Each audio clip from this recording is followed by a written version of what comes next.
Olá pessoal, muito bom dia. Esse vídeo ele vai especialmente para as pessoas que se preparam para a prova do Enem. Não necessariamente alunos que estão cursando o ensino médio. Tem pessoas que terminaram o ensino médio já faz 1 ano, 2 anos, mas estão na luta tentando ingressar em uma universidade pública, em uma instituição de ensino superior, por meio da prova do Enem. Então vamos lá, vamos tratar hoje do tema redação. Vamos falar de um aspecto específico da redação, a semântica. A semântica na redação. Alguns alunos me falam da dificuldade que eles têm para escrever. Eles dizem, professor, a ideia está na minha cabeça, mas eu não consigo colocá-la no papel. Ou seja, eles não conseguem dar sentido. O que é semântica? Semântica é dar sentido. Então, sempre que você ouvir algum professor dizer ou ler em algum local sobre essa questão semântica, o Enem ele cobra a semântica, ele está querendo dizer exatamente o quê?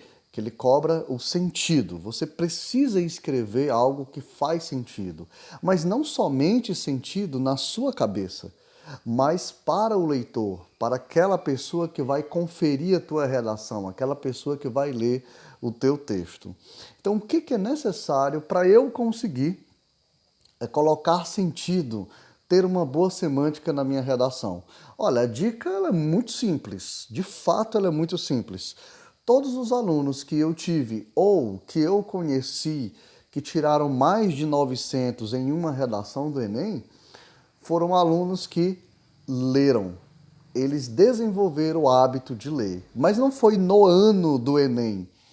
Embora quem resolve ler somente no ano do Enem, mas ler de verdade, ler constantemente e são boas as leituras, é óbvio que tem chance de se dar bem na hora da escrita. No entanto, os alunos que tiraram sempre mais de 900 pontos na prova do Enem, aqueles com quem tive contato, disseram que tinham o hábito de ler desde criança. Ou seja, começaram o ensino médio já com esse hábito de ler. Então essa é a nossa primeira dica. Leia. Se você não tem esse hábito, comece a desenvolver esse hábito. A leitura ela faz muito bem para o cérebro. É um exercício excelente. Na realidade, é o melhor exercício que você pode fazer para manter o teu cérebro, a saúde mental saudável. Pessoas que leem todo dia, e você não é obrigado a ler o dia todo, não pense, eu tenho que usar o WhatsApp, eu tenho que ver as mensagens, os posts no Instagram, eu tenho que falar com meus amigos, tenho que sair de casa, tenho que fazer isso ou aquilo, eu não tenho tempo para ler. Você não precisa ler o dia todo, você não precisa ler 24 horas. Comece tirando 15 minutos por dia, mas faça isso de forma constante, ou seja, todo dia leia 15 minutos. Claro que você pode tirar um domingo para não ler, né? Dedicar o domingo só para você. Ou vamos supor um sábado, né? Só para curtir, fazer as coisas que você mais gosta e já que você lê a semana toda, fica um dia sem ler. Tudo bem, mas leia de maneira constante. Faça uma programação pessoal. Tá? E professor, o que eu posso ler?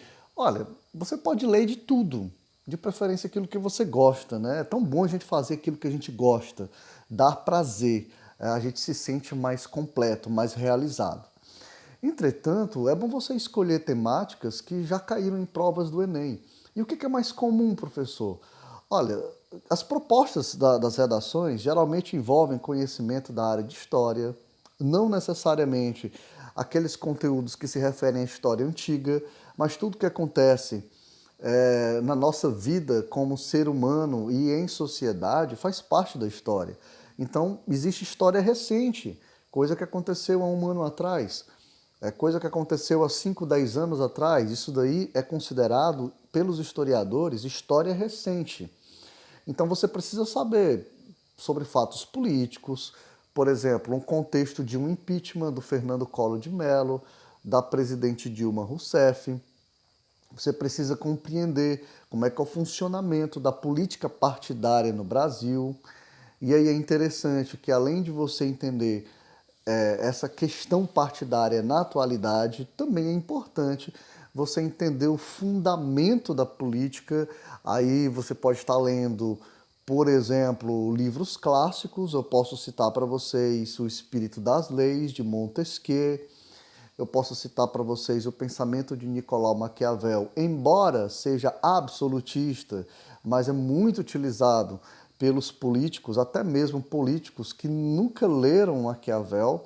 E aí a principal obra a ser citada é o livro O Príncipe. Essas obras que eu citei, O Espírito das Leis e O Príncipe, você pode baixar na internet, está disponível para você, tá, em PDF, e você pode fazer essa leitura. E como eu disse, não precisa ser de uma vez só. Faça isso de maneira gradual, todos os dias, lendo 15 minutos. Se você vê que está ok, está bom demais, você aumenta para 20 minutos diário. Isso vai te ajudar muito. Professor, mas só esses temas? Não, de forma alguma. A economia, educação tem sido cobrado muito nas provas de vestibulares, para você desenvolver alguma temática relacionada à educação. Às vezes nem a educação especificamente. Por exemplo, uma redação que cobra para você desenvolver uma temática relacionada à violência, seja ela violência contra a mulher, violência na escola, bullying, tudo isso são formas de violência. É uma temática que está muito dentro da área da sociologia, mas que você pode desenvolver uma argumentação dentro do teu texto também utilizando conhecimentos da área de história, da área de geografia, porque tem a geografia da violência. Então, é uma vasta área. E aí você pode pegar qualquer área dessa e estar relacionando a educação.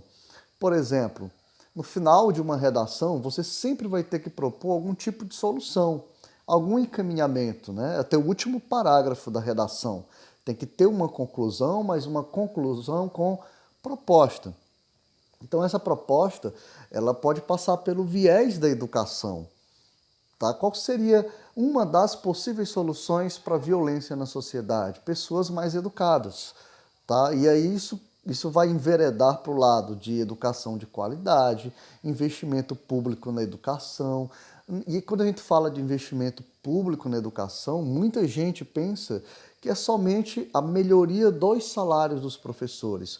Mas isso perpassa muito mais outras coisas, como, por exemplo, melhores condições de trabalho, um ambiente escolar mais agradável, tanto para o professor quanto para o aluno, materiais didáticos disponíveis que sejam de qualidade, tanto físicos como virtuais, né?